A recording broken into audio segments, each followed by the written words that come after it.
Peace. Greetings to you all. It's your brother Nyhiem. You already know what it is, a.k.a. Lord Abba, Mr. Just the Facts. Today I'm doing an impromptu live stream. I want to respond to stuff as it comes up. I don't want to let things like this breathe any longer, right? Any longer than it should. So y'all make sure y'all click the like button. Let's share this thing out. Let me pin this because we're gonna be responding to what's this person's name? Dominique DiPrima. Never heard of this person before. These people are coming out of the woodworks trying to sabotage reparations for the freedmen. So first things first, family, get the like button. Hit the like button. Let's get the likes up. Share the video out. Make sure y'all click the link to our fundraiser. I just pinned it to the super chat as we are seeking to push this freedman message from coast to coast. Myself and the spokesman for the United Sons and Daughters of Freedmen, our brother Logic, we want to start this on Juneteenth of this year, the week of Juneteenth this year. And we're going to take this message. We're going to take this message across the country. So make sure y'all hit it up. Yeah, I've been seeing that Ronnie Lynn says Dominique is a DJ in Los Angeles, and it could be one of the reasons why I've never heard of this individual before. So, it was the typical debunked Afrocentric talking points that we've been beating up on for the past couple years, but I want to address them. Let me see. They said she was in the beginning of Tupac's song "To Live and Die" in LA. I heard that as well. Her father is Amiri Baraka. Okay, so we got some Pan-African vibes going on with this thing. Let me see. Shout out to our brother L. Lafayette Ward, sister Satra Del Reed in the building. Pieces. BTP Mars is in the building. Sister XX, Sister Fate XX, peace was going on. Brother Vince Jefferson. Make sure y'all hit the like button, share this out. I'm not going to stay on long. I just want to play this person's video, and I just want to address some things. We can't let this stuff slide anymore. And I believe that we should address it every single time that it pops up. Let me see. Sister Ronnie Lynn said, "Yup, this is all the Pan-Africanists in Los Angeles mad that AB 3121 is lineage based." Okay, I'm glad I got a little bit more background of this person. Let me see. I'm gonna try to share. Let me see if I could share the video from. Give me 1 second, family. 1 second. I'm also streaming to Twitter. Hold on, Sister Shanna, peace, Sister Shanna. She says she used to have a local TV show back in the mid '80s that aired here in the Bay, similar to BET's Teen Summit. Problematic. This person, her views are problematic on so many fronts. So let's see if we can share. See if we can share this from, because I downloaded the video. I might have to go to the Twitter page. Let's see. We can't let stuff like this slide any longer, fam. Let me see. Nope. All right. So all right, I'm gonna play it from her Twitter page, and then we'll just take it from there and just give a little breakdown to it, because this stuff is becoming problematic. And like I said, let's not let any of this stuff breathe any longer. Let's snuff it out as soon as it pops up. So just bear with me 1 second, family. Make sure y'all hit the like button. If you are not subscribed to the YouTube channel, hit subscribe, and also hit that bell icon next to the subscribe button so that you can become informed and notified, rather, every time Be the Power goes live, and you can be privy to our dynamic content. So let me see, how am I going to do this? Let's blow this thing up. Let's blow it. Did I? Hold on, family. Let's get to this problematic stuff. All right, let's rewind this. Let's bring it back. All right. All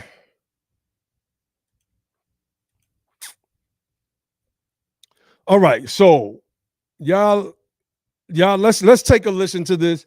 I'm gonna play it. It's a minute long. I'm not gonna be on here long, and then we're gonna go over it. So let's play it out and hear how ridiculous it sounds. Reparations should be for all people of African descent. To say that it can only be for the descendants of enslaved Africans who can prove as much is saying that most Black people don't deserve reparation for 12 generations of our ancestors who worked without pay. And it's just ludicrous. Most of us don't have paperwork proving that we were enslaved or that our great-grandparents or great-great-grandparents were enslaved. That's actually part of the condition of our enslavement. So to hinge whether or not we will see restitution to paperwork that was literally prohibited under our enslavement, and in scenarios where many times people fleeing enslavement or escaping into freedom or even buying their freedom had to change their names and hide their paper trails in order to ensure their very survival, well, it's just ludicrous. It's creating a situation where reparations will be nothing more than a mockery. I'm Dominique DePrima, and that's my take. Okay, so y'all heard that nonsense, right? So we're gonna play it back, but this time we're gonna deconstruct it. We're gonna deconstruct it. So let me see, how am I gonna do this? Let's bring this back. Let's bring this back. And I know our very intelligent audience has already picked up on this nonsense. So let's play this back and let's give a breakdown. Let me see. Can I widescreen this? All right. So here we go. Let's play it back. Reparations should be for all people of African descent. To say that it can only be for the descendants of enslaved Africans who can prove as much is saying that most Black people don't deserve reparation for 12 generations of our ancestors who worked without pay. Okay.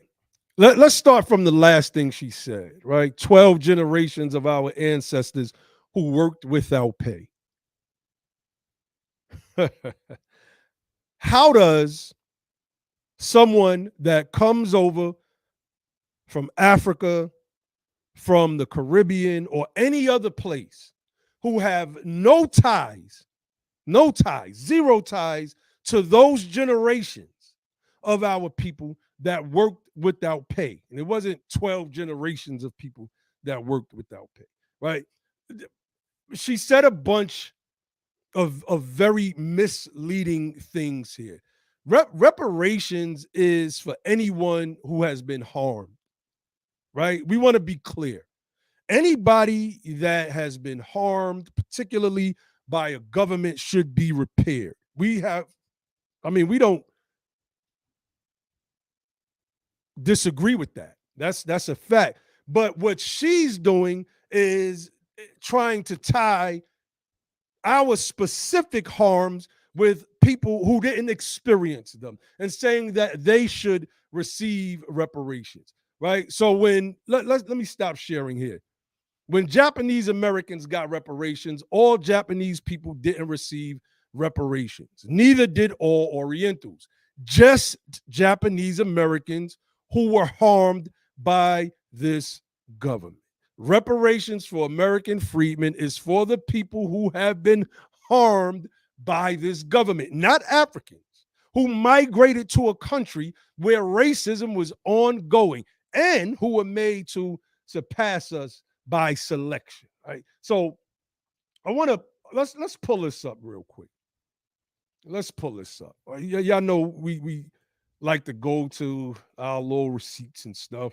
So this is from the Civil Liberties Act 1989 that was passed, right, for the internment of Japanese Americans during World War II. So let's read. The legislation admitted that government actions were based on, quote unquote, race prejudice, war hysteria, and the failure of political leadership, which is some interesting language when we look at race prejudice, but we'll get to that another time. It says by 1992, the U.S. government eventually dispersed more than $1.6 billion, equivalent to $3.6 billion in 2021, in reparations to 82,219 Japanese Americans who had been interned. So I want to pull up these records as well. African immigrants in the United States. This is from 2007. We got to start diving deep into this stuff, even though this isn't going to be a deep dive like we normally do here on Be the Power. I'm just going to be real brief. But this is from the Migration Policy Institute. This was published February 10th, 2009, right? And I'm just this part right here.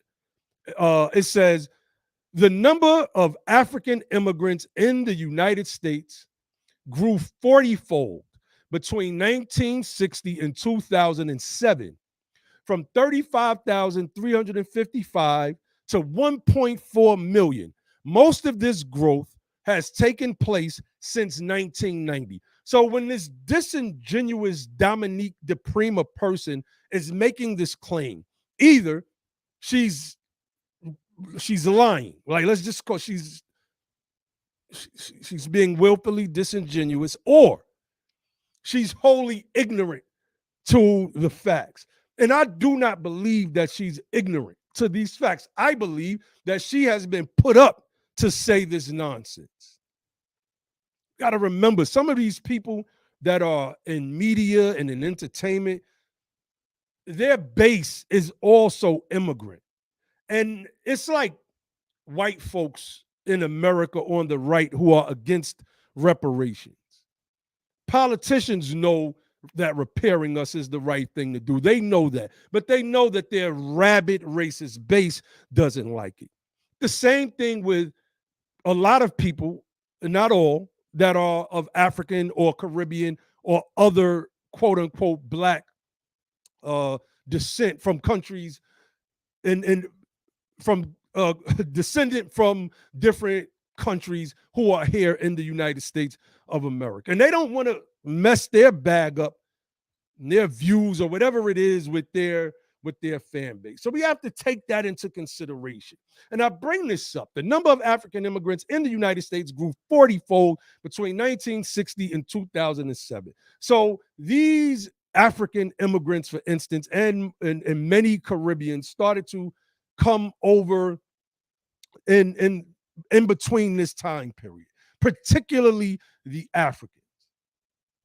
That means that, one, they can't be a part of a claim that starts with slavery, that then goes to the absolute terrors that we faced during Reconstruction, to the laws that have come to be known as Jim Crow laws, or the black codes that certain states adopted, which severely disabled us as citizens. You see, these people are either lying or they're ignorant. And I don't believe that they're this ignorant. So I wanted to share that. Let me drop that link in the chat so y'all could, just something to store in y'all's own records. Oh, y'all couldn't even see this. Hold on. Hold on 1 second.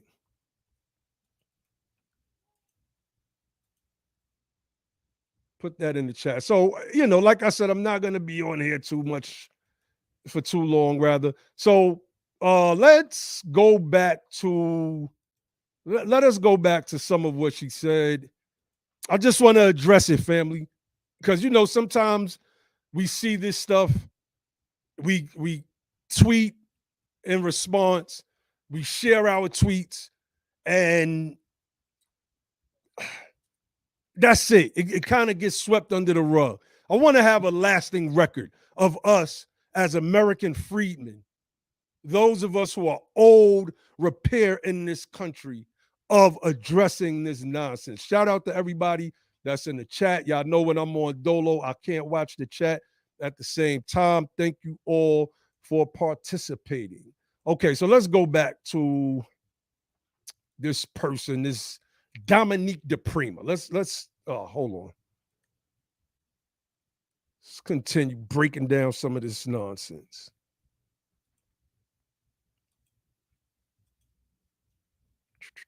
Make sure y'all click that link on the GoFundMe. Like I said, we are trying to go across this nation, establishing this Freedmen movement, the organization, and we want to start Juneteenth. We're going to make some moves from New York City to Los Angeles. We are not playing any games, family. It is time for us to step this thing up. Our political lives, it depends on us, and this is my opinion, getting this Freedmen message out. If not, we are going to be drowned out by immigrants and ignorant black folks like this woman that we have up on the screen. So let's hear some more of her fallacious claims. And it's just ludicrous. Most of us don't have paperwork proving that we were enslaved or that our great-grandparents or great-great-grandparents were enslaved. That's actually part of the condition of our enslavement. So to hinge whether or not we will see restitution to paperwork that was literally prohibited under our enslavement, and in scenarios where many times people fleeing enslavement or escaping into freedom or even buying their freedom had to change their names and hide their paper trails in order to ensure their very survival. All right, what is that? What in the world is that? That is just absolute nonsense. And let's this was my response to this. She said most of us don't have paperwork to prove that our ancestors were enslaved. At this point, this person is just lying. Most of us, meaning American freedmen, will be able to trace ourselves back to an enslaved ancestor via slave registries, the Freedmen's Bureau, and census records. Almost every American freedman can go to Ancestry.com, FamilySearch.org, and several other genealogical sites to trace their family back or simply hire a genealogist to do so. Either this person, again, is lying or is extremely ignorant on this matter and should never speak on it again until she educates herself. Our enslaved ancestors were held as property. Property records are some of the best kept records in this country. Even in instances where slaves were not listed by name on slave registries, they were listed by name in the records of the Freedmen Bureau. There are over 3.5 million Freedmen Bureau records. Changing your name does not change your condition or your former condition in this case. In the instances that freedmen, specifically escaped slaves, did change their names, it did not negate the fact that they were slaves. In fact, many escaped slaves went to contraband camps where they received government protection. So y'all know how we do this. We're just gonna pull up some more receipts. Stuff is simple, man. Like I said, we've debunked a lot of this stuff so many times over. But I think, like I said, anytime that we get the chance to, address somebody like this, I've never heard of this person before, but the folks, our family, rather, out in Los Angeles have heard of this person, and she's just simply trying to gaslight folks. So when you punch up, and anybody can Google this, the Freedmen's Bureau's records, it says newly digitized Freedmen's Bureau records help Black Americans trace their ancestry. Anyone with an internet connection can now access more than 3.5 million records documenting the lives of free Black people during the Reconstruction period. This idea that we cannot, most Black people, right? Because you have some people who have been adopted, etc. And there's still ways through genetic testing for the people who have been adopted to trace themselves back to a specific family via bloodline. Like I showed before here on a site like 23andMe, I've had cousins on my father's side that hit me up and said, you're Larry's son. I'm like, yeah. It's like, okay, my Aunt Eva, and just naming everybody on that side of the family. So even if you're adopted, there's a possibility that you could connect to someone in that instance and do a genealogical trace. You might have to hire a genealogist in that instance, but the possibility of you finding and tracing your ancestors back to slavery and the Reconstruction period when we get the new status of freedmen is highly likely. And we've shown it right here on this platform. So let's stop sharing this. And I want to bring up, right, because they always speak about slavery. She made a whole bunch of frivolous claims about slavery and these records, and then she made up something about changing their name. She put some thought into that, family. She put some thought into that. So this is a wiki page for FamilySearch.org, African American contraband records, because she alluded to the fact that many of them had to change their names, and so they had to change their names because their lives depended on it. She cited no sources. She's not doing what I'm doing here right now. She wanted to create a dog whistle response for, it seems like NARC and then Cobra, the rest of the panties, the Pan-Africanists, and we are simply here showing not just her, but those organizations that we are going to crush them. Every time they rear their heads is going to be a whack-a-mole session just like this. So these are the contraband records. So what would happen when slaves would escape their bondage, their forced bondage? They would go into camps that were set up called contraband camps, right? And these are a list of records. I mean, I'm obviously not going to read through all of them, but it shows record number 665, African American contraband records, number of names. So this one is Otter Island, South Carolina, February 1862. You skip down here to this third one, record number 919, Spanish Wells, North Carolina, Captain J.C. Campbell's command, March 1862. And these dates are very, very important. There's 107 names. Now, these people, for these, our ancestors, for the most part, many of them were not listed on slave registers. So what they would do is they would go into the contraband camps, give their name, and then give the name of the person that formerly owned them. And this is how they were able to create complete records specifically within the Freedmen's Bureau. We won't let you people lie to us any longer. We're going to keep shutting these people down. Again, family, every time they rear their ugly heads, let us play whack-a-mole. One more thing. Let's hear out the rest of her. Let's hear out the rest of her false reparations commentary. Well, it's just ludicrous. It's creating a situation where reparations will be nothing more than a mockery. I'm Dominique. Okay, so basically, what this person is saying is that reparations should be given to every African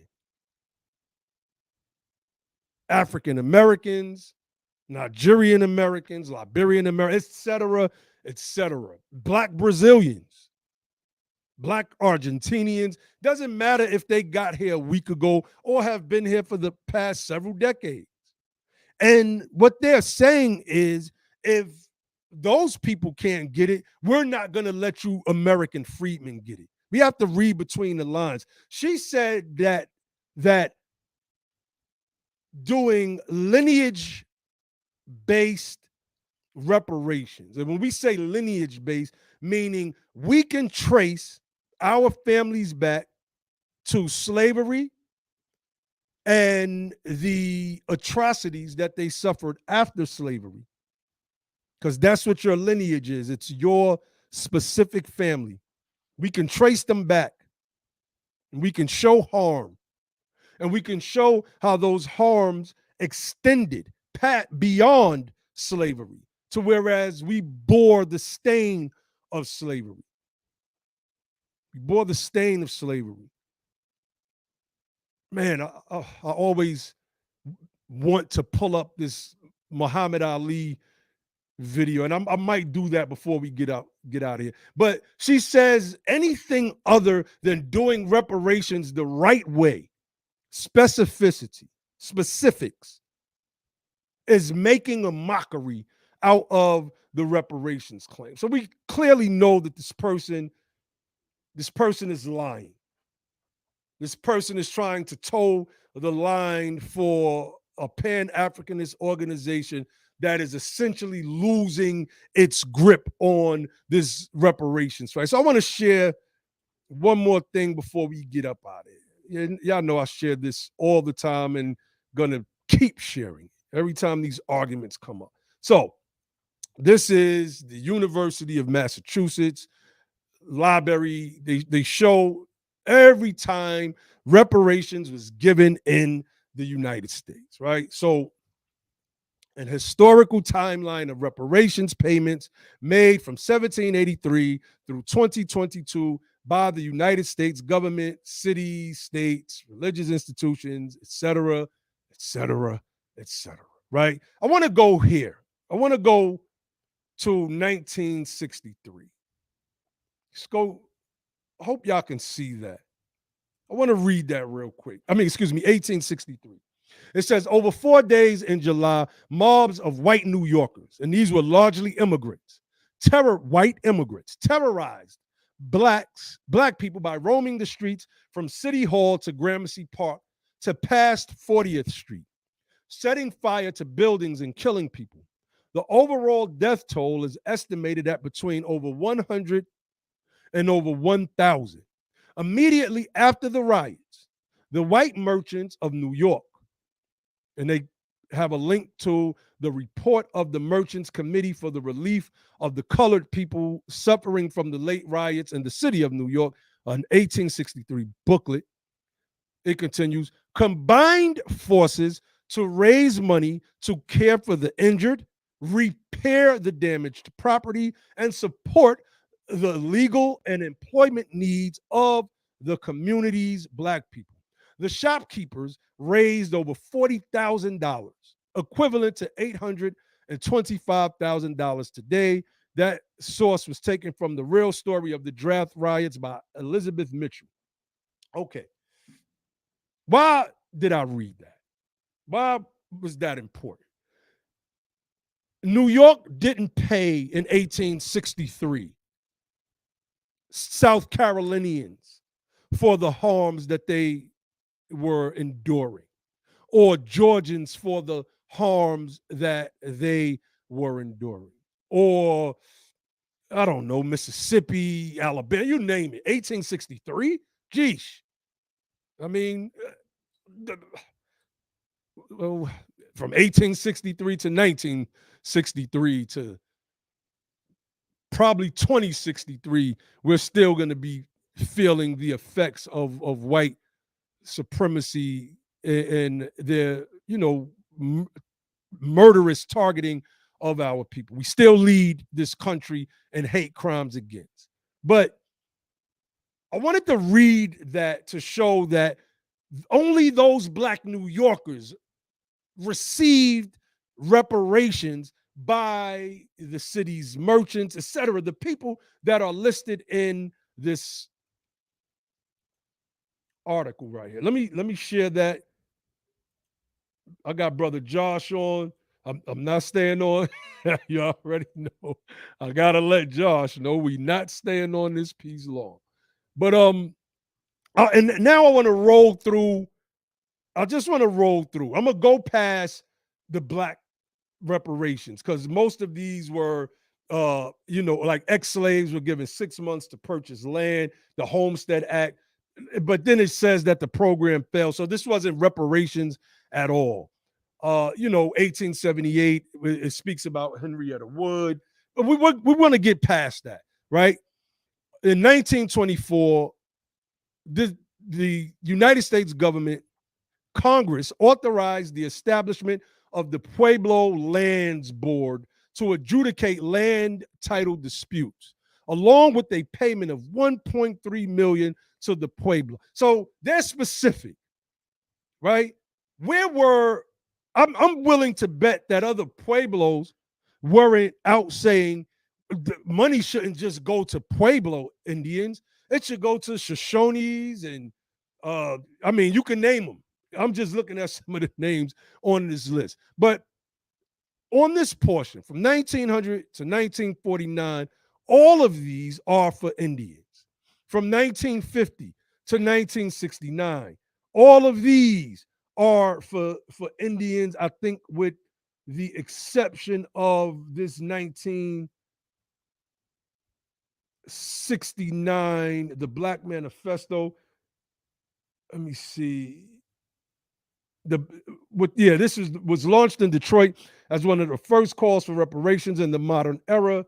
penned by James Foreman, former SNCC organizer, and released at the National. It says about $215,000. Other sources say $500,000 was raised from the Episcopalian and Methodist churches through rancorous deliberations that ultimately tore the coalition apart. The money was used to establish organizations such as Black-owned, banned television networks and the Black Economic Research. They actually cite Dr. Darity and A. Kirsten Mullins' work from here to Equality, pages 14 through 15. So from 1968 all the way to, from 1924 all the way to 1968, mostly all of this is reparations for specific Indian tribes, not blanket Indian tribes. And even in that, the Bureau of Indian Affairs get millions and billions of dollars from this government every time they put out a new budget. So we can no longer let people like this Dominique DiPrima come along and cape for these Pan-Africanists, which is basically doing the job of the white supremacists that don't want us to get reparations and stay glued to the bottom of this country's economic floor in the first place. You got something to add to that, Brother Josh? Yeah, I didn't come on as a person that was listening. I just, seeing the link in our back channel, I was like, okay, let me hop on. And so I don't know what you already did cover it. So I'm just going to come from my reaction and just giving it some thought when I first seen this thing. And that is, that is mixed with a lot of ignorance or either pretending to be ignorant.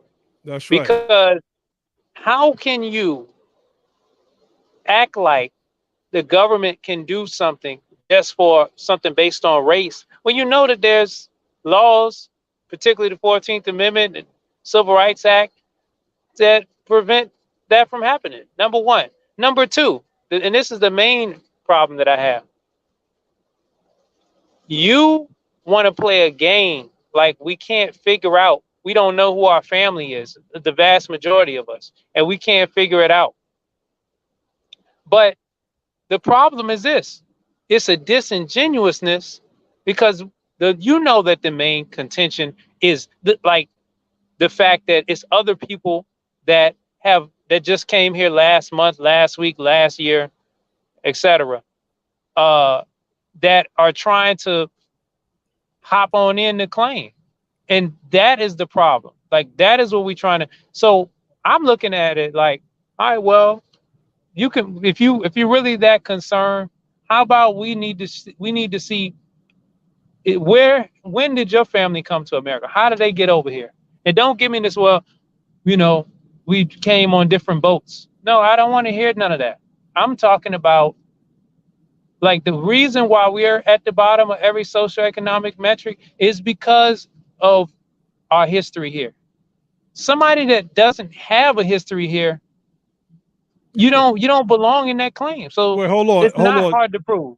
And just to camel back off of what you just said, Hitflick said, but we have paperwork showing people who came to America after slavery and Jim Crow. Go ahead, Brother Josh. Yeah. That's what my thing is. We might need to flip it. If That's you right. can prove that your people, that you have a family history here that comes recently, then you just disqualify. Like, if your family history is in America from naturalization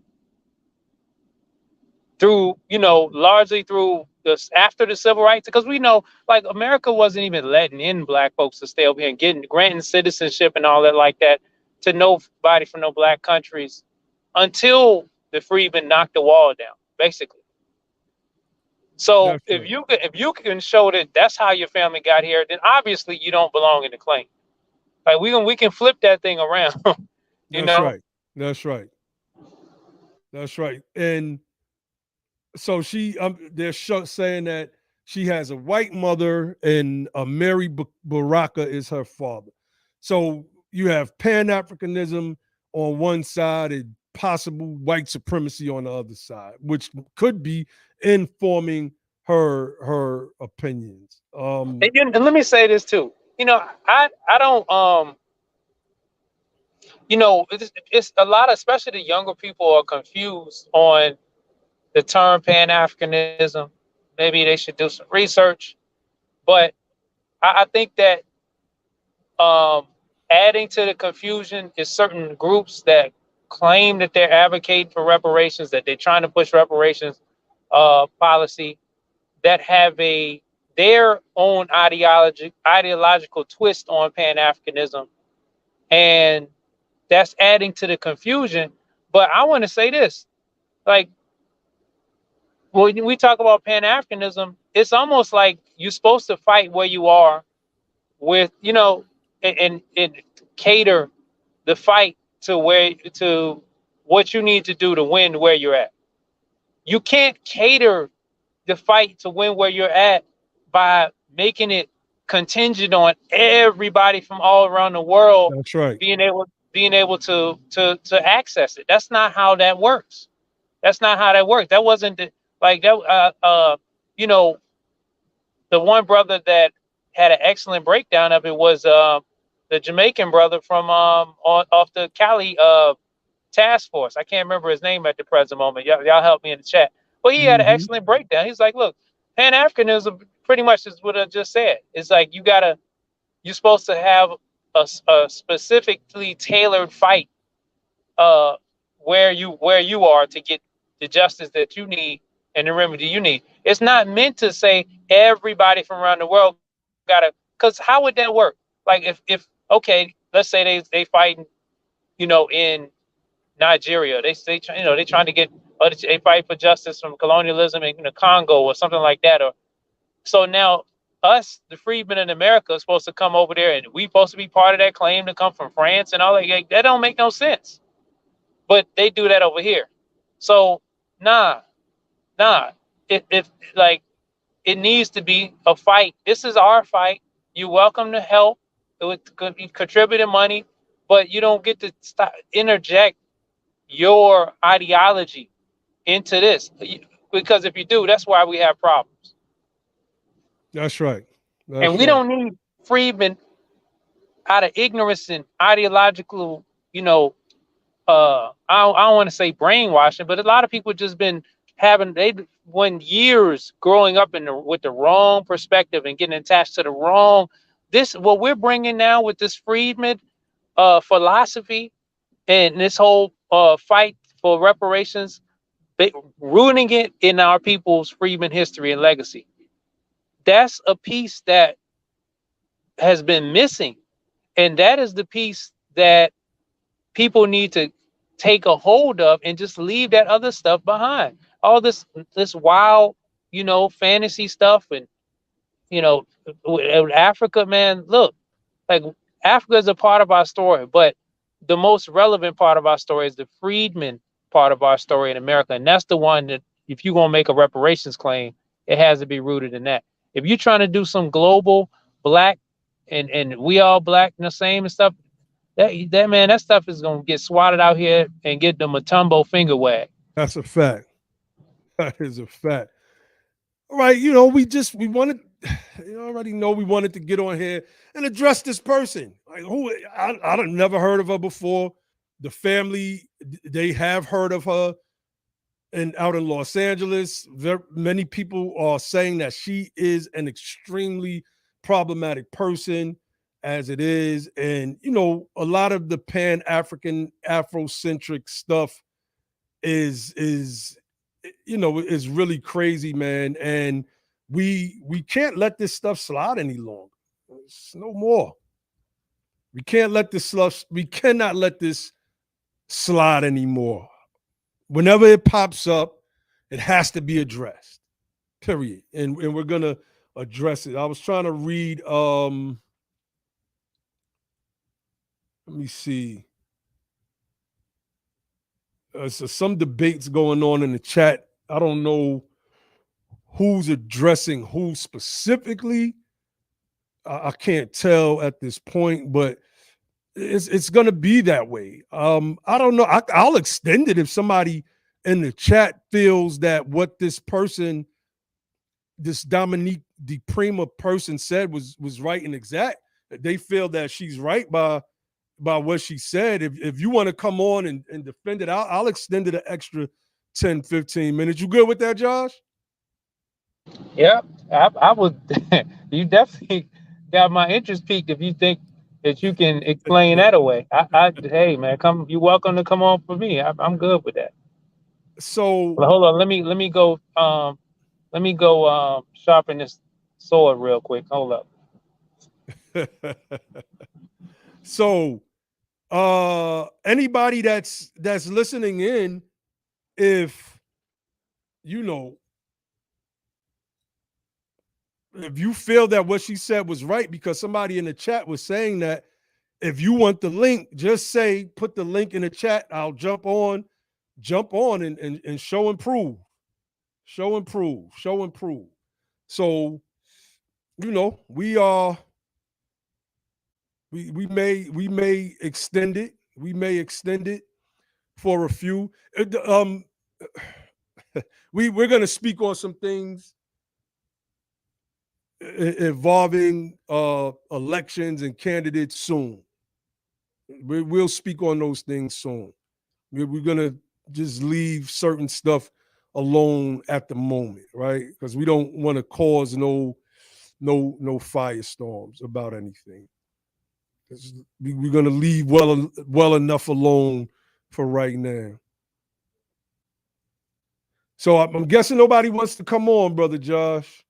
I'm guessing nobody wants to come on. So Well, they must not have a position that is well thought out. Maybe no, it's an emotional position yeah, rather than a mhm. logical one. Yeah, because it's easy to go, in a chat and post something like that. It's easy to talk to your camera and say what you feel or what you think or how you think reparations should go or be, but it's very, very difficult to have that debate with someone live and in person. So, Sister BB said only a POS grifter would expect or demand repair designated for freedmen descendants. Yeah, man. Imagine how much of a piece of crap you have to be to, this is like a starving man on the street, and he found him a can opener, and he found him a can of spaghettios or something, and then you gonna come over and ask him to share his bowl of spaghettios, man. What? Like, what kind of person does that? That's right. What That's kind of right. person does that? No, you good. Like, you have no right to even ask me for that. Like, for real? Come on, man. Like, the freedmen have been denied opportunity, have been robbed and plundered for generations at the bottom. And now here's come some other folks that just came last week, last year, last decade. I don't care. Don't have the history of that type of generational plunder, and are going to try to cosplay freedmen so they can get some type of benefit. No. Like, that's how we got to start looking at it. That's atrocious. That's like, I mean, for the energy that people had for a certain brother that just passed, that's the energy that you need to have for the people that's trying to cosplay your people and your ancestors, uh, and to try to say why they need to access part of our claim. That's the energy you need to have for them people. It's sickening and disgusting, and you need to be ashamed that you even trying to be anywhere near getting a part of this, other That's than right. just saying I'm in support. That's it. If you're not able to do that, you're just sickening and disgusting of a person. I'm hope I put the link in the chat. I'm gonna give it a few minutes, man. I'm hoping that we could get one of these people to come on and debate their position, right? So if you want to go in on some more stuff, Josh, let me know. I'll play her video again as well, because people need to, they need to know that we're not playing anymore. And like I said earlier, whenever they pop their ugly heads up with this nonsense, we're going to play whack-a-mole. We're going to play whack-a-mole. So let me see. Let's do this. Let's play it back one more time. I'm just trying to see, like, these people are like, from the white supremacists to the Pan-Africanists. It's like they never show up. They never try to come and present a challenge to the stuff that they're saying. I find that really weird, but I mean, it is what it is. So let's play her words. Reparations should be for all people of African descent. To say that it can only be for the descendants of enslaved Africans who can prove as much is saying that most Black people don't deserve reparation for 12 generations of our ancestors who worked without pay. And it's just ludicrous. Most of us don't have paperwork proving that we were enslaved, or that our great-grandparents or great-great-grandparents were enslaved. That's actually part of the condition of our enslavement. So to hinge whether or not we will see restitution to paperwork that was literally prohibited under our enslavement, and in scenarios where many times people fleeing enslavement or escaping into freedom, or even buying their freedom, had to change their names and hide their paper trails in order to ensure their very survival, well, it's just ludicrous. It's creating a situation where reparations will be nothing more than a mockery. I'm Dominique DePrima, and that's my take. So, I wanted to play it again. Obviously, this person is, like Yasamasa screen name said, this lady is an idiot. And Sister Shanna said, utter ignorance. So educated, she's dumb as you already know. And but she said our restitution claim will hinge upon its connection to some type of paperwork, right? We don't know what she means by that. What type of, like the Jews had during Nazi Germany. I don't know what this person means, and she wouldn't be able to articulate that in a debate.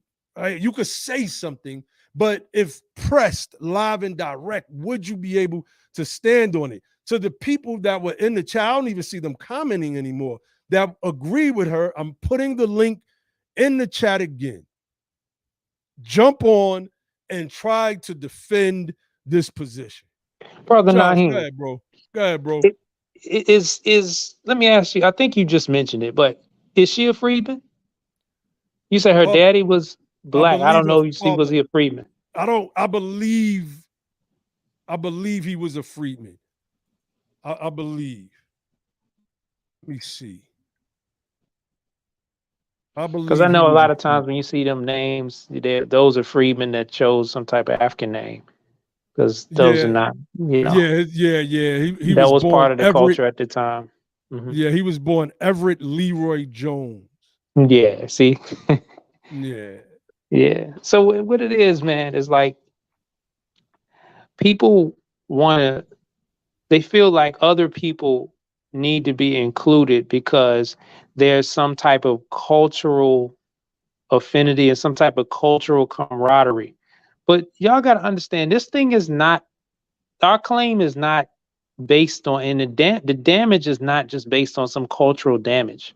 Like, we're talking about economic damage. That's why we're not just looking for some type of apology or some type of cultural restoration or something. Like, we're talking about, we need money. We need assets. We need wealth, because that's what was stolen. So we're not just talking about a situation where we have some type of cultural loss. No, we can actually quantify the losses in dollars. We can look at our families and see the position we're in economically, and it's not just because of cultural, it's some other type of depravity that we can't count and quantify. No, we can count it, we can quantify it. So if your family does not come from those families that have suffered those losses or have suffered the denial or glass ceiling of opportunities through the generations, then how could you feel like that you should be a part of this claim? If your family has not suffered the damages through America that we can actually quantify, there's plenty of studies and records and reports and just looking at the numbers today. If you have not been here long enough to even experience that, then what business do you think that you have getting involved in our claim in any other way than to say, I support? What do you need? You need some money? You need us to call politicians on your behalf? Do you need us to do this? That's the only thing you need to be engaging with. You don't need to be engaged and say, well, I need to be in that too. Because guess what? We don't go to, like, you hear stories about freedmen going to Ghana and going. Do they roll out the red carpet? Are they giving us reparations for being sold? Are they giving us land? No, they're not giving. They letting us spend out them travel dollars over there. So do you see CARICOM say that American freedmen are part of the reparations claim? No. So it's not reciprocated anywhere else in the world, but you want us to bend over backwards and just take one, not for the team. I can't call it a team. A team is together, everybody achieves more, but you want us to achieve less and you achieve more. And then you get what we get in America. No. So nah, man, all of this is ignorance. It's bull crap. And it's a problem. And you shouldn't be surprised when you see a whole lot of hostility coming from our end, because this is extreme disrespect. Because we ain't doing y'all groups like that with nowhere else in the world. But you think you have the same right to step on us and screw us as other groups, as white America has been doing all these years. Why do you think you have that right? Don't talk to me about no Pan-Africanism if you finna do the same type of stepping on the freedmen as everybody else. That's right. But let's look at her. Let's look at who this person is, right? I pulled up her wiki. I'm not gonna read everything other than she's a radio personality, producer in Los Angeles. Her work focuses on issues concerning African American communities. Obviously, they don't. Obviously, her work, unless African American means everybody in the diaspora who are here in America, which is why the language is important and why we are supporting what the family in California is doing with, I believe that number is HB 1604. Somebody correct me in the chat if I'm wrong. But I want to pull up, let me see. It says DiPrima played Megan McLean in one episode of the television show X-Files.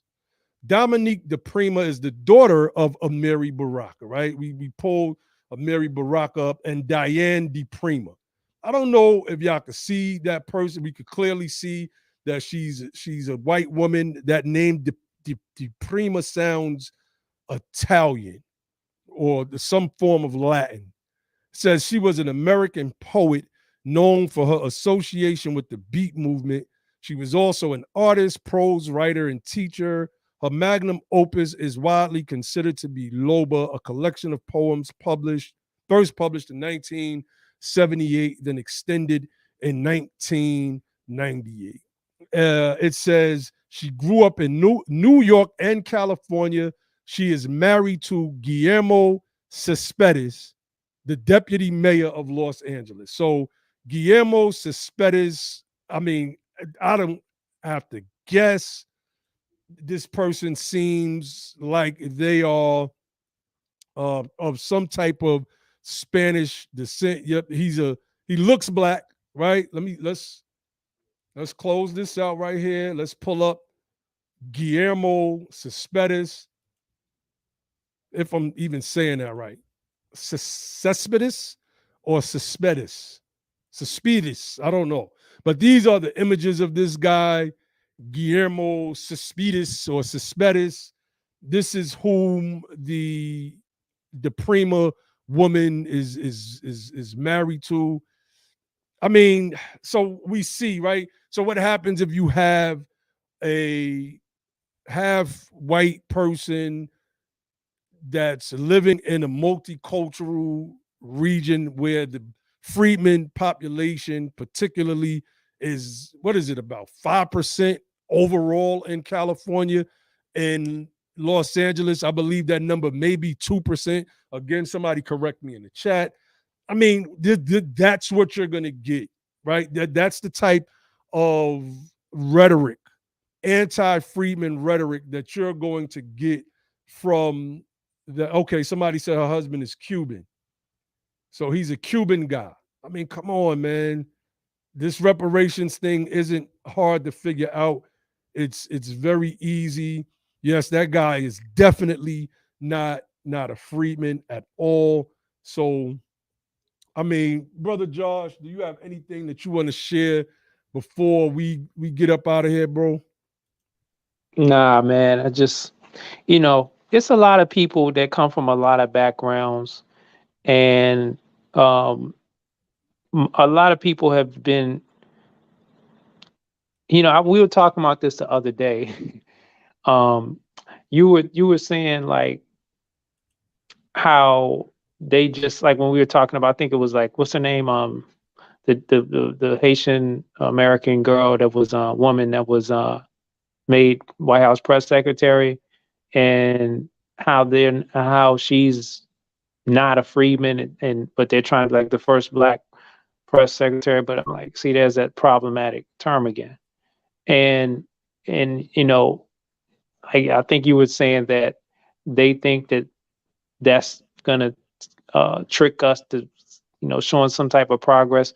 But I'm like, they are slowly moving away from that. They're more so, they only do that at certain times when they really, really need the black support, the freedmen support. But really what they're doing is they like to check a bunch of boxes. They're like progress in America used to be measured by how much access freedmen got to things that they were generationally denied access from. The achievement levels that freedmen are able to climb, whether it be business ownership, how household wealth levels, political attainment, as far as getting political winning offices, and other, how we access certain labor unions and all this type of stuff. That's how they were measuring progress. Now it seems to be they're moving away from the freedmen. They're just saying how much POC, like, instead of it being freedmen, they don't have that as like the benchmark, as a measuring stick. Now it's like, how much POC, what is the progress of the POC? And we can't let them do that. There's not been the generational damages and impediments that America has put on any POC anywhere close to being comparable to that's been put on the freedmen. So you can't let them change the goalposts. That's like, I was using the example. That's like if you say, man, they kicked the field goal from the, let's say you're watching football, right? They took the touchback in the end zone, and they took a knee, and then they kick a field goal right there from where they they put the ball on the 25-yard line. They kick the field goal from there, and you be like, wow. But they didn't tell you that they moved the goalpost from the back of the end zone to the 50-yard line. See, that's not that far of a field goal then. See, that's not that. So that's kind of what you see is happening. And that's the danger when you have people who are not, their vision of progress, they don't really care if freedmen are actually the ones that are getting elevation. They don't care about that. They just care. Go ahead. I want to address this, Josh, real quick, man. I got to. Somebody, the Yasser Massa person said, I would prefer. See, forget what the broader community has already brainstormed on. And this person said, I would prefer U.S. payments to Black banks and Black lending institutions to fund realty, Black hospitals, Black colleges. There should be a guaranteed percentage of government contracts to Black corporations. So this person is excluding the direct payment element, right? And among ourselves, the descendants of the people that were specifically harmed during slavery and Reconstruction, and those of us who are living the residue of those harms today, we already have this thing. We already have this thing mapped out. The Freedmen are speaking about establishing an Office of Freedmen Affairs, reestablishing the Freedmen's Bureau, establishing freedmen banks so that we could be in control. The things that were taken from us, the things that the federal government had already mandated, but were like the bank that was looted. We already have our stuff figured out. We don't care about a lot of people's individual suggestions, especially those that try to exclude cash payments out of the equation. And we're not against banks and hospitals and schools. But when you try to use that in place of cash payments because that's what you'd like to see, no, we're not saying the same thing, fam. We're not saying the same thing. You want to say something to that, Josh? Yeah, I don't take it as an insult because, it's not, we don't know who you are and it's not personal.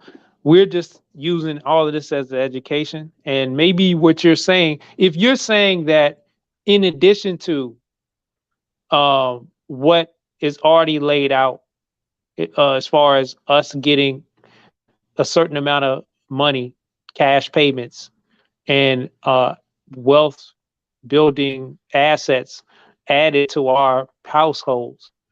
If you're saying in addition to that, you would like to see money for programs go to, specifically set aside for contracts and all that kind of stuff. Yeah, okay. But we got to make the correction. It can't just be Black, because it wasn't just Black. Black today doesn't mean the same thing that Black meant during the time of Reconstruction or even the time of this last civil rights movement, right?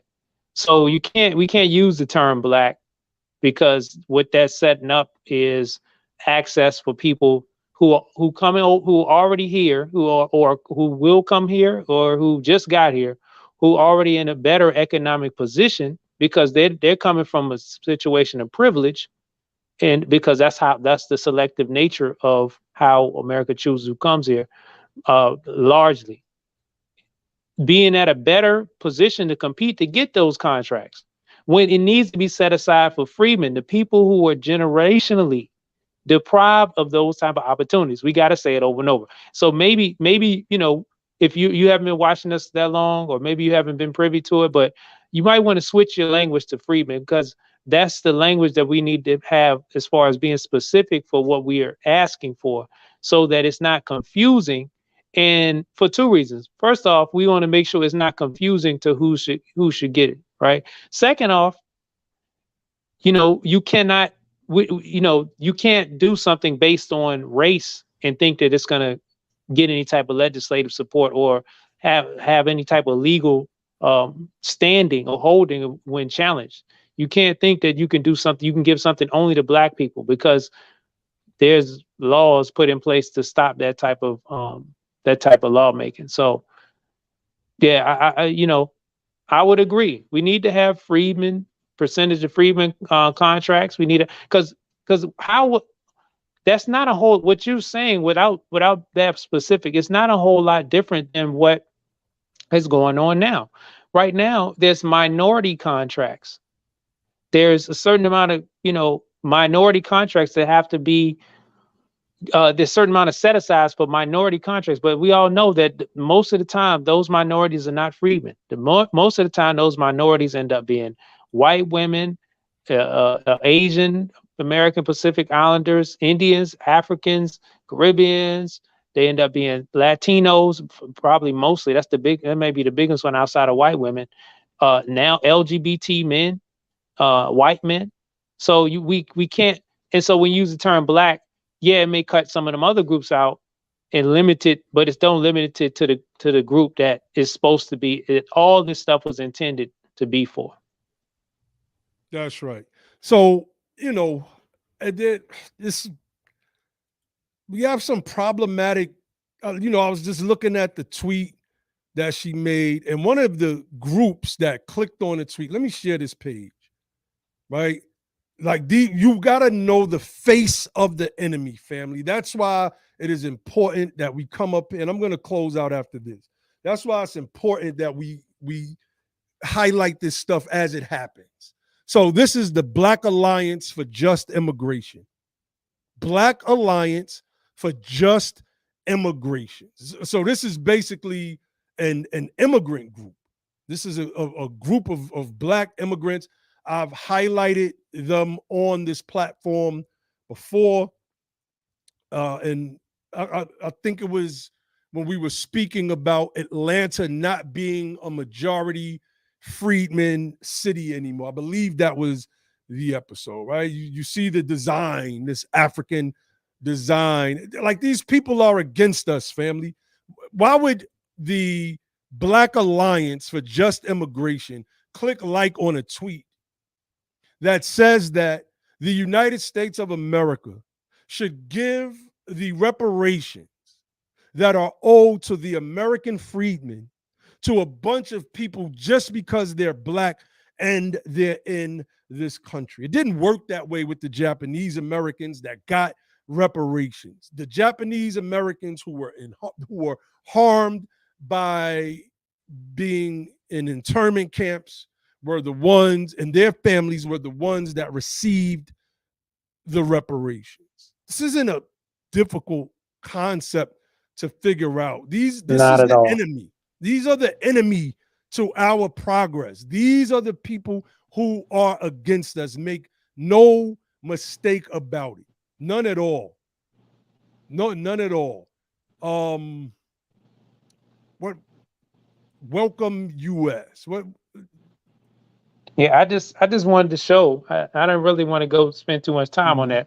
I just want to see if you can just pull that up just so we can see, like, these are like the most. This is. I saw somebody shared it on Twitter. It was I think it was Entrepreneur magazine or one of these prominent magazines, and this was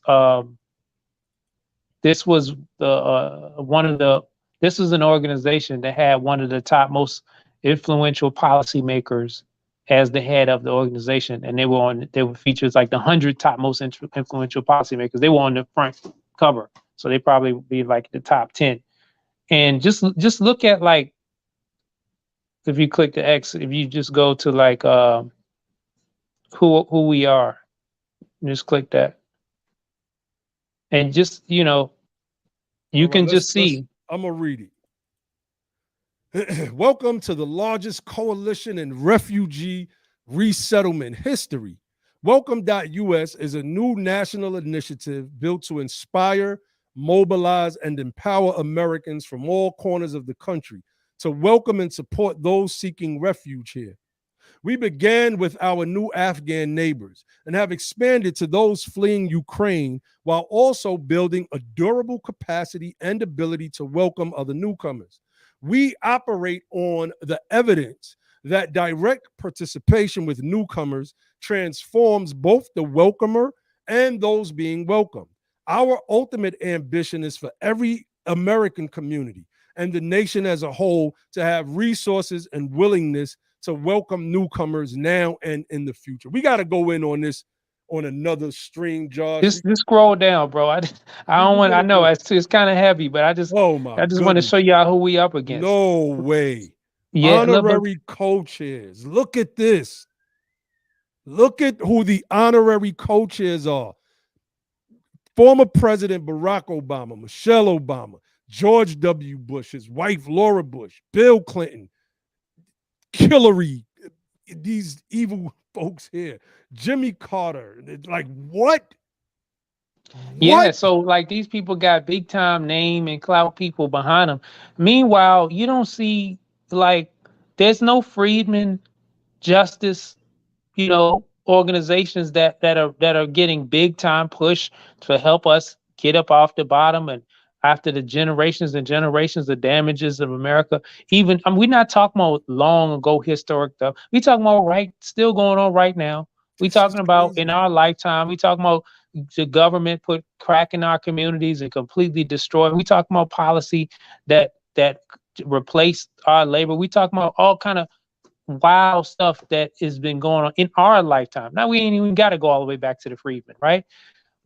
But you don't see huge endorsements and organizations with massive amount of resources pumped into it by millionaires and billionaires and all kind of special interests and large influences like former presidents and vice presidents and first ladies and all that kind of stuff. You don't see that kind of stuff pushing for reparations or justice for the Freedmen.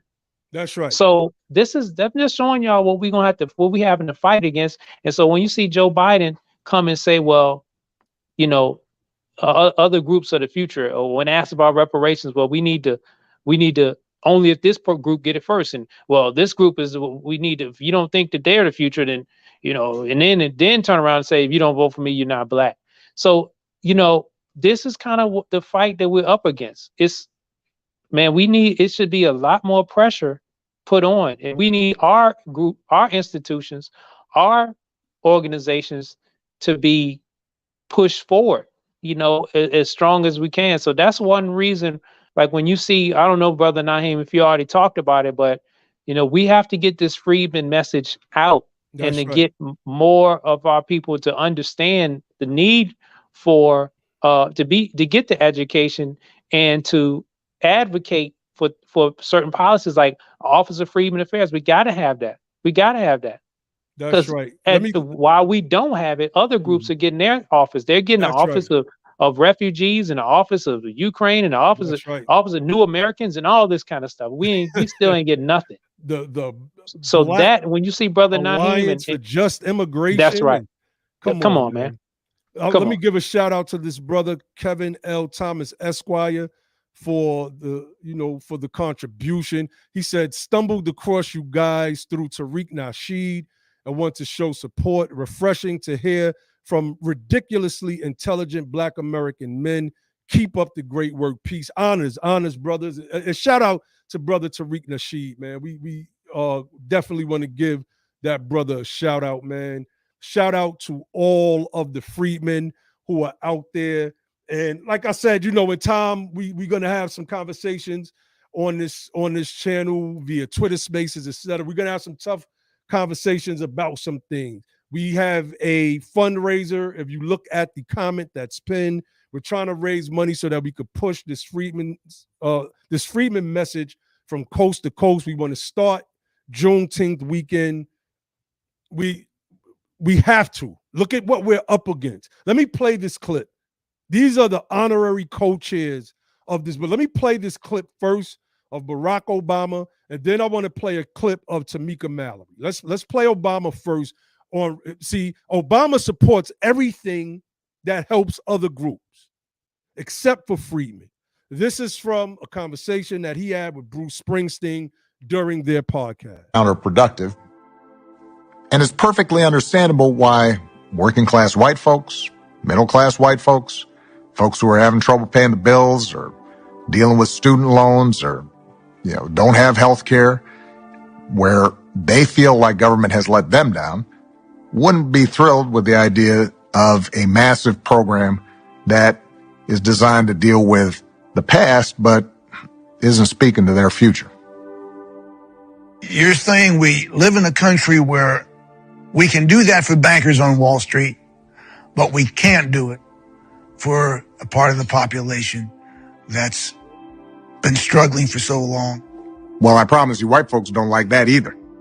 But look, even though I was convinced that reparations was a non-starter during my presidency, I understand the argument of people I respect, like Ta-Nehisi Coates, that we should talk about it anyway. If for no other reason than to educate the country about a past that too often isn't taught, and let's face it, we'd rather forget. All right. That don't get your blood boiling. And that don't make your blood boil. Because white people basically are going to get mad. Then reparations is just a no-go. But we can do everything for everyone. There's white people in America that don't like whatever. What is this thing again, Josh? What is this? Welcome.us for these refugees and the government expending resources to bring people over here while their own people are our people. Let's speak to our people. Then you still have other poor American citizens who are not freedmen. How do you bypass the freedmen, the day one citizens, other American citizens, whether they be day one or not, right? But they've been here for several generations and are poor. And then pour all of these resources into all of these new people. Office of New Americas, the new Asian American Pacific Islander coalition that received legislation and 300 million with, I think, what is it, 100 million annually. How? Like Sister Bibi said, we were betrayed from within. Barack Obama was a Trojan horse, family. And I want to play this other clip, and then Josh, I want you to go in. Let's play let's hear what Tamika Mallory had to say. Y'all know we play this all the time. We keep these queued up in case we have to play them. So he did immigration, obviously stopping this stupid wall that they're building. Yeah. He dealt with the Muslim ban, getting rid of the Muslim ban. He dealt with making sure that I think 11 million people will become citizens. So he's doing things, right? But with black folks, you can't just sign something to say stop killing black people. It's not that simple. Josh, go in, bro. Like, go in, bro? Because this is crazy. This is crazy. Yeah, I mean, I'm Saturday. I'm just with the family, and I need to get back with them a little bit, but it'd be in the right mentality. Yeah. But let me just tell you, man, this thing I got it's kind of chilly up here in DC area, and so I put on thermal. I got me a hoodie, but I got to come up out of this thermal, boy. This joint got me fuming, man. I could imagine. Yeah, I just say, there seems like those people that get close to any type of proximity to real political power, they seem to just do for them on their own self, right? And they pretty much just say, forget them Negroes, forget them freedmen. We gonna just try to erase them. We gonna try to just sweep them under the rug. And hey, man, look, if we're not willing to raise hell, if we're not willing to build resistance, if we're not willing to push a certain message to our people, to our children, to make sure that they are aware of all this kind of stuff, to the young people out here who there's all kind of distractions and miseducation for them, from not only from the particularly like the liberal media or the conservative media or the you got this pretendianism, and it's all kind of craziness. It's all kind of like, things that take them off of the base of being rooted in this Freedmen philosophy. If we don't do that, then we pretty much just saying, all right, we're good with being finished. We're good. We're good with being finished, but I'd be damned. I can't, man. I'm not wired. I was not brought up that way. I just can't. So if y'all, any of y'all like me, we got to be serious about this. We got to push this message. We got to try to educate as many people as we can. And I don't know. It just has to reach a critical mass. One of the things we try to figure out what we can do. What we can do is push for certain policies. We got to be on one.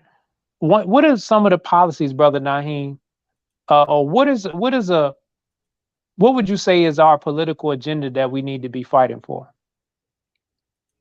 I believe we got it on our website. I mean, I was going to that say 12-point program. We have a 12-point program that addresses. Let me put that link in the chat. Right, these are the specific policies that we are fighting for. You can find it on our BeThePower.org website, and you can also find it on our USADOF.org website. I'm going to put that link in the chat as well. Those are the agenda items. That's kind of like the program, and we need policies shaped around that program.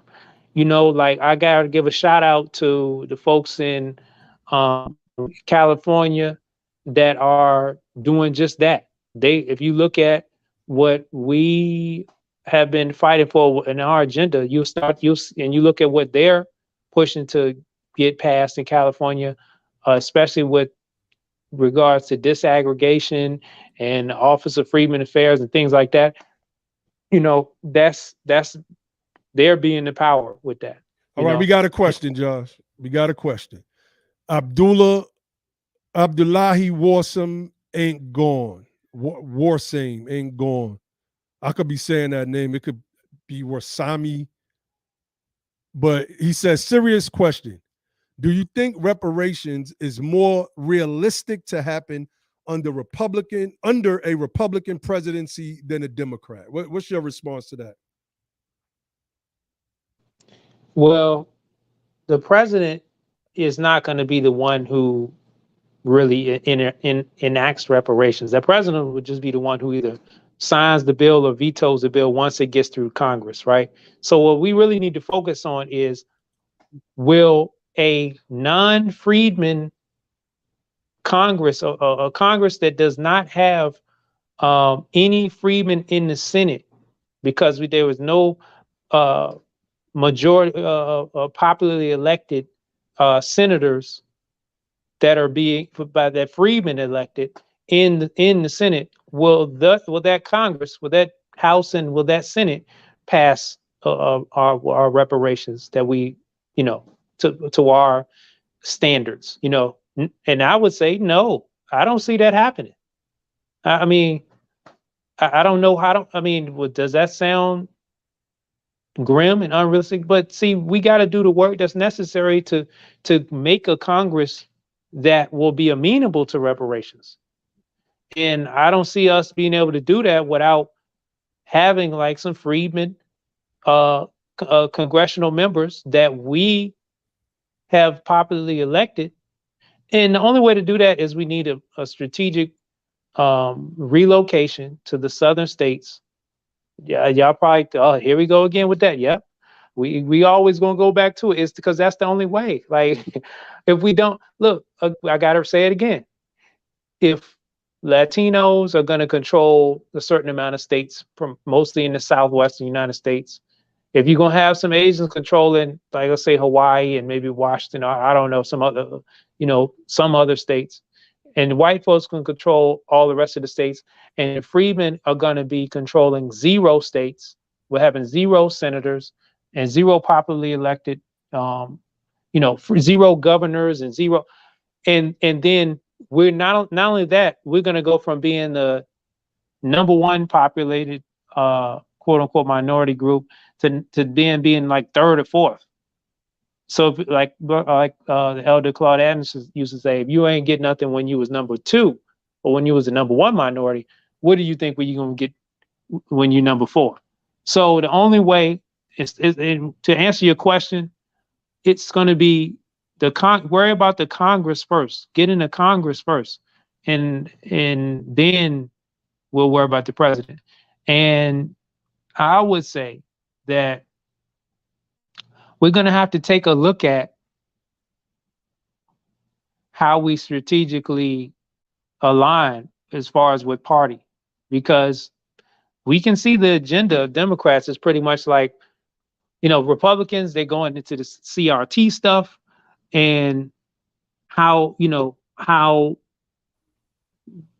if we get in power, how are we going to approach that? And as far as shaping the agenda of that party platform, but Democrats, they don't seem to be moving on this mass immigration thing. They say they're trying to push the foot on the gas.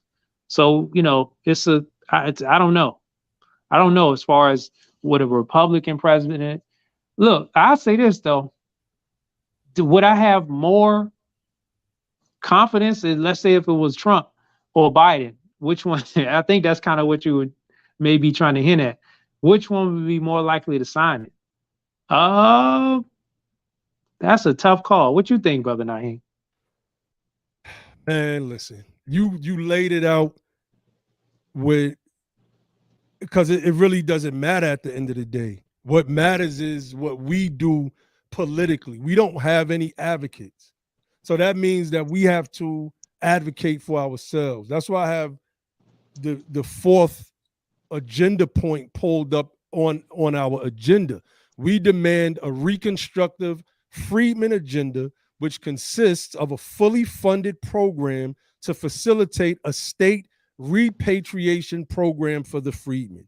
This program will provide the resources necessary for the relocation back to their southern states of origin, where freedmen were forced to escape due to government-sanctioned domestic terrorism and state oppression.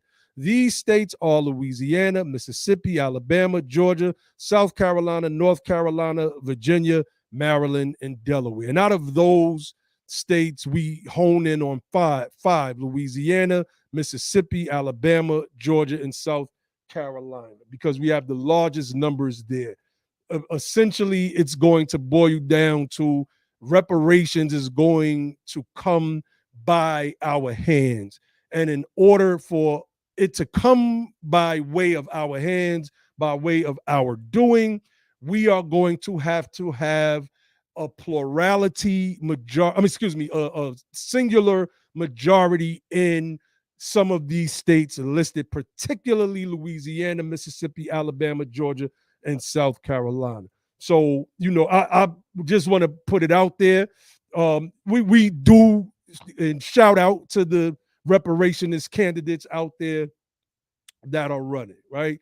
There's, like I said, there'll be some discussion after the fact, but we over here at Be the Power will never root against any reparationist candidates running. I want to clear the air on that, right? We just do politics over here quite differently. We do politics over here quite differently, and we're going to have a discussion on that, because I see it in the chat, and I don't want anybody to be confused about anything. So yeah, Brother Josh, just to answer the question, I know it was an indirect answer, but it's in our hands, and we can no longer let the Democrats drive the narrative, because they're hurting us more than anybody at the moment. Brother Logic just jumped on. What's going on, Brother Logic? Peace, man. Just hopping in. Into it, man. Oh, definitely. You came at the tail end, but we could extend for a couple more minutes. I came at the tail end, and then you extended came the at the tail end, and it's been 33 minutes later. So, I guess I'm just trying to say that to psychologically say, and we trying to end it. But the conversation is so good that. So just recap it for me real quick so I can make some remarks.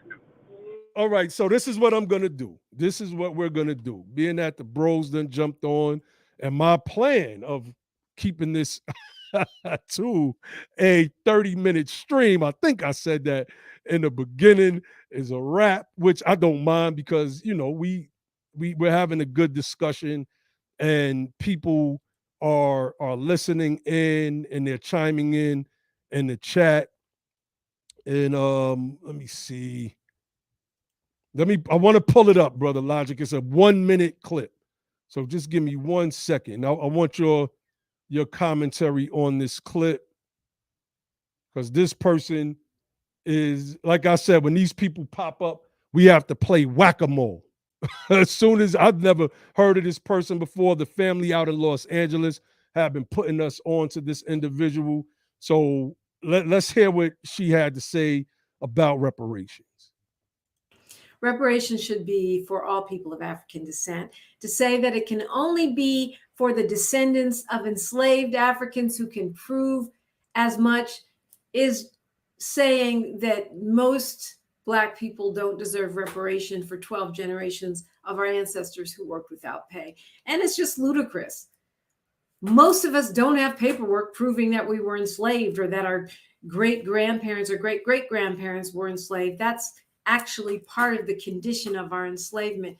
So to hinge whether or not we will see restitution to paperwork that was literally prohibited under our enslavement, and in scenarios where many times people fleeing enslavement or escaping into freedom or even buying their freedom had to change their names and hide their paper trails in order to ensure their very survival, well, it's just ludicrous. It's creating a situation where reparations will be nothing more than a mockery. I'm Dominique DePrima. Yeah, what you thought about that, Elijah? This is absolute nonsense, man. Where are these people coming from? And where, like this is a criminal operation to attack a justice claim. And this is disrespectful to the general public, because they must be pandering to white opposition who wants to hear this kind of nonsense, because this is disrespectful to the point this woman thinks she can tell everybody what they can and cannot prove and what they understand about reparations, when obviously she's clearly ignorant. And this is what, we have been saying over the years, like, they're going to try to keep it at slavery because they feel like that's the thing that they can kind of get around, saying that no one can really identify slave ancestors. But that's why we at BETHEPOWER and United Sons and Daughters of Freedmen have constructed the justice claim centered around the emancipated persons who were robbed of the congressional commitments and the government promises that are on the record, right? There's an avalanche of history, legislative history, historical documentation that spells out what we're talking about. And so they want to just keep talking about these slaves because they feel like that's a time that no one can connect to with any degree of specificity. But we understand that reparations for the American freedmen is tied into an overthrown Reconstruction plan that Congress committed to, that passed legislation, overwhelming legislation, right? Programs, projects set aside so the American freedmen were all done, but then they were overthrown with unconstitutional public subjugation laws, you understand, in the South, reinstalling Confederate rebels back into power, right? Domestic terrorism, you understand? This is what we're talking about. This is what the language has to be about. So, like, stop going out in the public and just talking about slavery when there's so much more to talk about. We've given all of the information of slavery to death. Start talking about that Reconstruction history, because the congressional commitments and the government promises were made to the American freedmen, not slaves. And then see how they tap dance around that.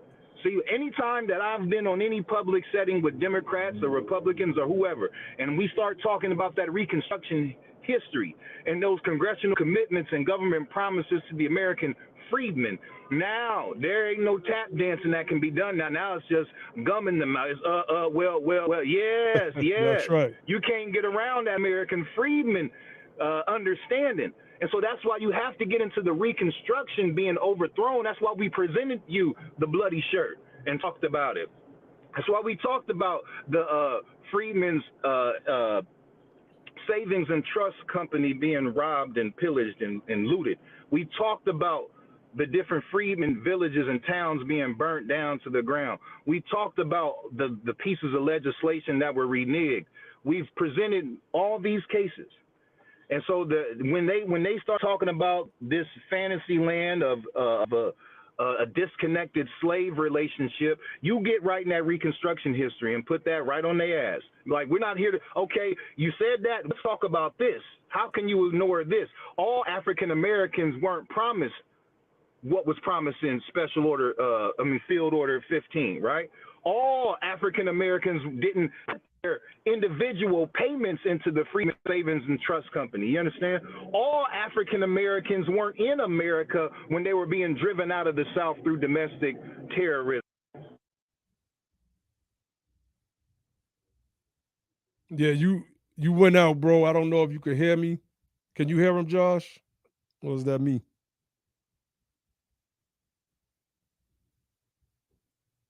Testing, 1, 2. Can y'all hear me? Brother Josh. Put a 1 in the chat.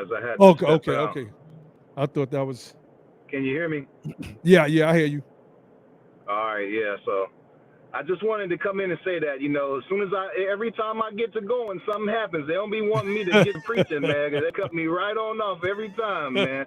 But yeah, y'all get the point and understand that that's where our X factor is. Our strongest position in this fight for justice is really anchoring yourself in that American freedman political status and identity, and understanding the history surrounding Reconstruction and the congressional commitments and the government promises to the American freedman family. And that's what I got, Nyhiem, for now. Indeed. So, look, family, we are going to start winding this thing down. We wanted to play this Dominique DiPrima's video on reparations, another attempt to sabotage the Freedmen. Another attempt to sabotage the Freedmen and our push for reparations. We want to give a shout out to everybody that joined us here today. Shout out to everybody that contributed. Shout out to the people that constantly contribute to our platform. Remember, we have a fundraiser going. We are trying to take this Freedmen message from coast to coast. We're going to start the weekend of Juneteenth from New York to California. We have to move this Freedmen message. It has to become a pervasive talking point, this philosophy that we have been helping to forge here on this platform by way of the actions and the wisdom and philosophy of our freedmen ancestors, like Frederick Douglass, like Joseph Rainey, the Prince Rivers, some of the many freedmen heroes and superheroes that we constantly what we call them Logic, Patriot Saints. The Patriots, our Patriot Saints. Yes, that's sir. right, our Patriot Saints. Y'all heard that term here first. Our Patriot Saints, like many other like many others, we have given to the family. Yes, sir. We can boast just a little bit, right? We're allowed to boast a little bit, so we can boast on that, right? But so you should be proud about being able to contribute something of value. There should be no shame in that. You know what I mean? I love hearing reparationists all around. That's right. You went out again, brother. Yeah, you back. Yeah, it sounds like you're having some connection issues, brother Logic. That's right, sis. Freedmen Patriot, the Freedmen Patriot Saints. That's a fact. So, we're gonna close it out. My brother Logic was having some connectivity issues, but we came, we saw, we did what we do here at Be the Power. Don't let these people get away with this stuff anymore, family. Do not let these people get away with trying to subvert our claim for justice. This brother said the Native Americans did us just as dirty right here in America all the way to Alaska. That's right. And they got reparations. Most of these tribes, or should I say many of these tribes, got reparations, and some of the other tribes benefit because of the success of many of the more successful tribes. We don't have that. We don't have that. Hey, brother Nyhiem, I'm sorry I kept getting kicked off, but I wanted to come in on something that you were saying about our campaign kicking off this Juneteenth, spread this Freedmen message across the country.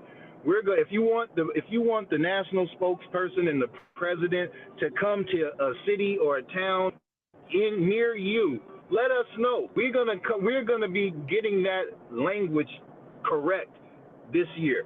We starting it on the historic Juneteenth weekend. We'll be traveling around the country for the remainder of the year and continuing to the unforeseeable future, getting this education and this language right. If you need us to pull up and pop out, let us know. Contribute to our fund, because it takes finances to be able to do this kind of work. And there is no contribution too small or too great. A shout out and a much appreciation to whoever put that $100 in the super chat. Somebody follow that $100 with a 50 or another 100. Let's make that manifest into more, multiply. Right, we can get things done. We've always been told that we're the people that can't do nothing, but we've always made something out of nothing. And so let's continue to do that ancestral work. Every little bit counts. And if you want us to be in your county, in your state, in your town, in your locality, doing lectures, doing summits, doing political training, let us know. We're willing. That's what we're doing. Let us know. Get in the inbox. I'll get at DM Josh, the National Business Director, and coordinate that and let us know. Definitely. So, that's what I wanted to say about them. Definitely. Honors, brother. Honors to my bros. Be the power in the building, brother Josh, brother Logic. All right, we are gonna end this thing and close it out. Let me see. Okay. Boom. All right, yeah. So hopefully this Dominique DiPrima got the message. We, in the beginning of this thing, she was dissected. Her bogus claims, let me add, were dissected, debunked, refuted. If she is listening and would like to have a debate on the topic, or would want to put up some, a man to have the debate, we would definitely love that. We have sisters that would come on and debate. If she's not comfortable having that debate with us, we would actually prefer one of the sisters come on and have a debate. Honors, brother Ty Freedman, for the contribution. Honors to the brother Kevin L. Thomas Esquire for his contribution as well. Honors, brother Carlton Banks, for your contribution. Let's get this thing moving, family. Let's get this thing moving. We got it moving in the metaverse. The Freedmen is everywhere. We got this thing moving in the metaverse. Now it is time for us to make it something tangible. It can't just be this online thing. It can't be. We have to move it. It has to be physical. It has to be in places, which is why we are starting this fundraiser, so that we can move around and get things going for our people. That's what it's about. There has to be an end goal and an end game to what we're doing. And ours, for the most part, is up on our websites, BeThePower.org and USADOF.org, for the United Sons and Daughters of Freedmen, in our 12-point program. Honors Alan R. for the for the contribution. Honors LD, our brother Lafayette Ward. He said, gotta be inflamed to light lights that are dim to stay, or too dim to stay lit. Honors for your contribution. Honors Sister Satra Del Reed for your contribution. I mean, we got to move. We got to move this thing. We have to move it into something that the people can touch where they are. It cannot stay on YouTube and it cannot stay on Twitter or Clubhouse. We have to make this a tangible thing. We have to do it, family. And just understand that the foundation is education. And it cannot be debated that we have provided a unique, special, valuable education, and we want to take this education to those who don't follow us on YouTube. We want to educate in the locality near you so that it don't have to be Logic Supreme and Nyhiem giving out this education, so everybody can be able to speak to it this way and teach it this way. That's why we taking this show on the road, family. Off the members and into your neighborhood. That's right. That's right. So, family, again, we wanted to come on here, address this stuff. If y'all see it pop up, get it to us. Just put it in the inbox. Those of you who follow us on Twitter, follow Be the Power on Instagram, follow us personally, maybe on Facebook or Twitter. Make sure y'all get this stuff to us because we have to address it, especially when people like that who appear to have some type of voice or influence says something that goes against, that sabotages our reparations push. We have to fight back against that stuff, and we have to use our voice and our collective voices. We have to use our collective voices. So, I just want to say honest to everybody that contributed. We will be going live again soon in the next few days. We might do something tomorrow on the channel. We haven't decided as of yet, but we will let you all know. Brother Josh, you have any closing words you want to end with? Yeah, I just want to say these are conversations that people need to be having with anybody who's making problematic statements like that. And I would hope that those people, once they receive the information, once they receive a better perspective, coming from the perspective of the large majority of people and not some small ideology, right? Some type of fringe ideology. We're talking about the majority of our people, the freedmen and American freedmen, understand that reparations is something specific for us here in America, not for anybody else. And it wouldn't be far-fetched to say that probably, let's say 95 to 99.9% of our people would agree with that message. These other folks out here with this wild, fringe information. Look, you can't hold everybody else hostage for, because you might have some type of position of authority or something like that, or some type of platform, and think you can just disregard the vast majority of us, or that you can propagandize or trick the rest of us. No.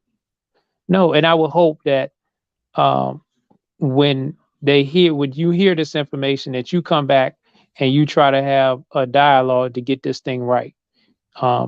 Otherwise, it's going to be a hard road for you, because we're building. Peace. That's right. Brother Logic.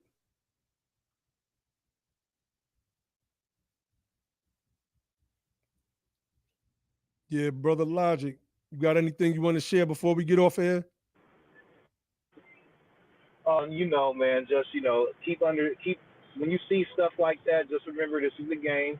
Government is that game, and politics is how it's played, and we have to be unified under this education, right? We have to know, we have to have uniformity in the language, in our messaging. With this American Freedmen thing, we all have to be a symphony and not a cacophony. And so we're going to go orchestrate that symphony starting Juneteenth weekend, right? And so help us get that messaging, that message solidarity. That's what I'm going to call it. Let's get that message solidarity working this summer. We're going to be moving around, teaching and reaching and preaching. Logic like to do a little preaching. So thank you, family, for coming out and supporting. Continue to support. We got multiple ways that you can contribute. You can contribute here. You can contribute on usaid.org. You can contribute there. We have a GoFundMe up. You can contribute there. Get at us on Twitter. Inbox us if you are interested in helping, or if you know some help. We need all kind of countries. You might have some freaking flyer miles you want to give the brothers. You know what I'm saying? Like we catch planes. Come on, we'll take them freaking flyer miles. Everything is useful and helpful, family. So peace and blessings, and stay tuned, family. Indeed. All right, so we're going to close this thing out, man. Again, I want to shout out everybody who contributed, man. Thank you all. We working. We out here. We working. And we've been clear. The education comes first. Everything needs to be done properly. If you do things properly, you increase the chances of the results that not just you, but we all as a collective want to see. And with that, I'll leave y'all with the motto of the platform, which is don't just fight the power, become the power. And then and only then will you be able to make a change. And with that, I say peace.